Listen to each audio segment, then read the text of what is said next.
ઓમ શ્રી ગણેશાય નમઃ. જય શ્રી કૃષ્ણ મિત્રો. આજે આપણે શિવ પાર્વતીના વિવાહની કથા સાંભળીશું. ઓમ નમઃ શિવાય.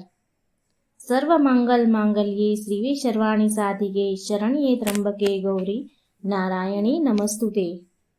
આજે શિવરાત્રિ છે અને આજે શિવરાત્રિના પાવન પવિત્ર દિવસે આપણે સાંભળીશું ભગવાન શિવ અને પાર્વતીના વિવાહની અત્યંત દુર્લભ કથા, પવિત્ર કથા. જ્યાં પ્રેમ છે ત્યાં ભક્તિ છે, જ્યાં શિવ છે ત્યાં જ શક્તિ છે. પુરાણોમાં લખેલી કથા અનુસાર મહાશિવરાત્રિના દિવસે ભગવાન શિવ અને દેવી પાર્વતીના લગ્ન થયા હતા. માટે દેશના કેટલાય મંદિરોમાં શિવરાત્રિના પાવન ઉત્સવ પર શિવ વિવાહ ઉત્સવ મનાવવામાં આવે છે અને શિવજીને વરરાજા બનાવી જાન લઈને નીકળે છે. કહેવાય છે કે ભગવાન શિવ અને માતા પાર્વતીના લગ્ન બહુ ભવ્ય રીતે આયોજિત થયા હતા. ભગવાન શિવની જાન બહુ અદ્ભુત હતી. મા પાર્વતી તરફથી ઘણા બધા ઉચ્ચ કુળોના મહારાજા અને રાજાશાહી સંબંધીઓ આ લગ્નમાં આવ્યા. પણ શિવજી તરફથી તો કોઈ સગા વહાલા જ હતા નહીં, કોઈ સંબંધી હતા નહીં, કારણ કે ભગવાન શિવ તો સ્વયંભૂ છે. માટે આ પૂરો સંસાર તેમનો પરિવાર છે. ભગવાન શિવ તો ભોળા ભલા હતા. હવે તેમને તો કેવી રીતે ખબર, એને કોણ ખબર પાડે, કોણ કહે કે વરરાજા કેવી રીતે તૈયાર થાય? ભગવાન શિવે તો તેમના પૂરા શરીર પર ભસ્મ લગાવી લીધી અને તેમના શિવગણો તો એમના આ રૂપ તો ઘણીવાર જોતા હતા. શિવગણોએ તેમના આ રૂપની બહુ પ્રશંસા કરી. હવે મહાદેવની જાન નીકળી રહી છે. આ જાનમાં દેવ, દાનવ, સુર, અસુર, ભૂત, પ્રેત, પિચાચ, નાગ, નાગણી, અઘોરીઓ, બાવાઓ, પશુ, પક્ષી, કીડા, મકોડા બધા જ જોડાયા હતા. બધા જ જાનૈયા બન્યા હતા. આ બાજુ દેવી પાર્વતી પણ 16 શણગાર કરીને તૈયાર થઈ ગયા. પાર્વતીજીની સખીઓ જાનને આવતા જુએ છે એટલે મહેલમાં આવી અને બોલે છે, પાર્વતી, જાન આવી ગઈ, જાન આવી ગઈ, રાણીમાં જાન આવી ગઈ. એટલે પાર્વતીજીના માતા મેનાવતી બોલ્યા, જાન આવી ગઈ છે તો હવે પાર્વતી, હું તારા પિતાજી સાથે જાનૈયાઓ માટે સ્વાગત માટે જઉં છું. જમાઈની આરતી ઉતારવાની છે. અને પાર્વતીમાં માતા સખીઓને કહે છે, પાર્વતીની માતા સખીઓને કહે છે કે તમે પાર્વતીજીની સાથે જ રહેજો. અને પછી સ્વાગત માટે માં મેનાવતી અને બધી જ સ્ત્રીઓ વધુ પક્ષની આરતીની થાળી લઈને આવી. ભગવાન શિવના સાસુમાં રાણી મેનાવતી એમના જમાઈની આરતી ઉતારવા માટે દરવાજે પહોંચ્યા. તો રાણી મેનાવતી તો ભગવાન શિવનું રૂપ જોઈને ચક્કર ખાવા લાગ્યા. મેનાવતીને ચક્કર આવવા લાગ્યા અને બોલ્યા, અરે આ કેવો વરરાજા છે?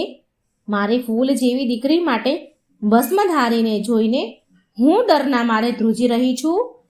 તો મારી દીકરીનું શું થશે? પાર્વતીનું શું થશે? આ કેવી જાન છે? ભૂત, પિચાચ, અઘોરી, બાવા, પ્રેત, આ બધા જ કીડા મકોડા, આ સૃષ્ટિના પૂરા લોકો જાનમાં આવી ગયા છે. હું તો અહીં એક પળ પણ ઊભી નહીં રહું. મારી શક્તિ નથી અહીં ઊભી રહેવાની. આ વરરાજાની આરતી હું કેવી રીતે ઉતારું? નહીં નહીં, આ અમારો જમાઈ નહીં બની શકે.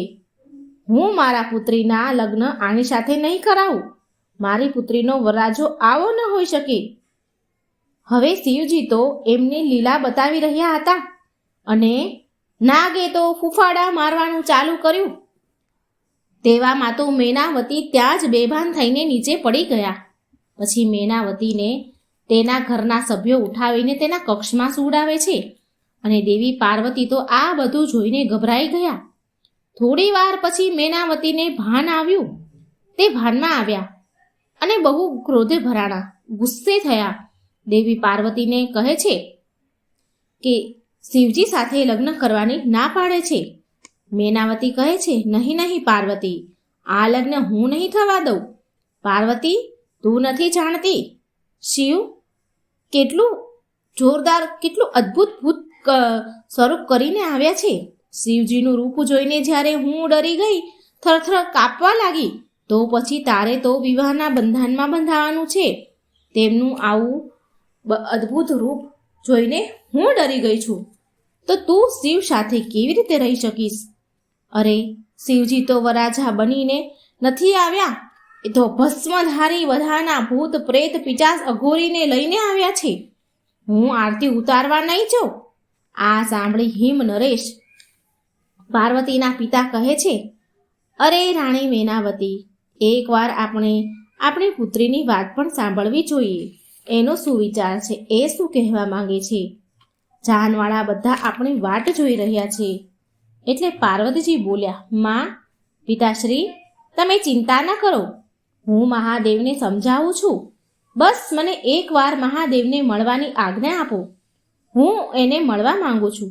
માં, પિતાશ્રી, તમને શિવ એ રૂપમાં જ જોવા મળશે જે રૂપમાં તમે એમને જોવા માંગો છો. પછી હિમાલય બોલ્યા, સારું પાર્વતી, જા એકવાર મહાદેવજીને સાથે વાત કરી આવ. મા પાર્વતી જાણતા હતા કે જ્યાં સુધી મહાદેવ વરરાજાનું રૂપ લઈને નહીં આવે ત્યાં સુધી રાણી મેનાવતી એમની આરતી નહીં ઉતારે. માટે પાર્વતીજી ભગવાન શિવને સમજાવવા માટે તેમને મળવા માટે જાય છે. મા પાર્વતી કહે છે, હે પ્રભુ, તમે તમારી લીલાને હવે રોકી દો. મારી માતા તમારું આ રૂપ જોઈને વ્યાકુળ થઈ ગયા છે, ડરી ગયા છે અને મારા લગ્ન તમારી સાથે કરવાની ના કહે છે. બધી જ માતાની જેમ મારી માતાની પણ ઈચ્છા છે કે તેમના જમાઈ સુંદર અને મનમોહક હોય. માટે તમે તમારા દિવ્ય સ્વરૂપને પ્રગટ કરો. જો તમે આવું નહીં કરો તો આપણા વિવાહમાં બાધા ઉત્પન્ન થશે અને હું આવું નથી ઈચ્છતી પ્રભુ. મહાદેવ બોલ્યા, ઠીક છે દેવી પાર્વતી, તમારી આવી જ ઈચ્છા છે તો હું આવું જ કરીશ. હું સુંદર રૂપ ધારણ જરૂર કરું છું. તમારી માતા એમના જમાઈને, તમારા વરરાજાને જે રૂપમાં જોવા માંગે છે એ રૂપ જ હું ધારણ કરીશ.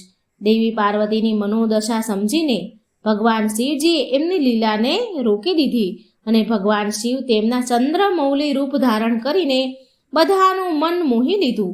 મહાદેવ તૈયાર થઈને બહુ સુંદર વરરાજાના રૂપમાં મેનાવતીની સામે આવી ગયા. એટલે રાણી મેનાવતીની સામે આવે છે તો રાણી મેનાવતી તો એમના રૂપને જોઈ બહુ ખુશ થયા. દેવી પાર્વતી પણ આજે એમના પર ગર્વનો અનુભવ કરી રહ્યા હતા. રાણી મેનાવતીએ જ્યારે ભગવાન શિવને સુંદર વરરાજાના રૂપમાં જોયા તો તેમને એક ધારા જોઈતા જ રહી ગયા અને એમને તો વિશ્વાસ જ થઈ રહ્યો ન હતો. મેનાવતી તો બહુ ખુશ થયા અને પછી લગ્નની આગળની તૈયારી કરવા લાગ્યા. થોડી વાર પછી બધા રીત રિવાજો સહિત બ્રહ્મા, વિષ્ણુ, મહેશ બધા જ દેવી દેવતાઓ તથા ઋષિ મુનિઓની ઉપસ્થિતિમાં ભગવાન શિવ અને માતા પાર્વતીના વિવાહ સંપન્ન થયા. રાજા હિમવાન અને રાણી મેનાવતી અને સમસ્ત અતિથિઓને આશીર્વાદ પ્રાપ્ત કરીને દેવી પાર્વતી ભગવાન શિવના સાથે સાથે રાજી ખુશીથી તેમના સાસરે વિદાય થયા. તો મિત્રો, આ સરસ મજાની ભગવાન શિવ અને માતા પાર્વતીના વિવાહની કથા હતી. વિડીયો લાઈક કરજો, શેર કરજો અને આ ચેનલને સબસ્ક્રાઈબ જરૂર કરજો. કમેન્ટ બોક્સમાં ભગવાન મહાદેવનું નામ જરૂર લખજો. ઓમ નમઃ શિવાય. જય શ્રી કૃષ્ણ. રાધે રાધે. Thank you.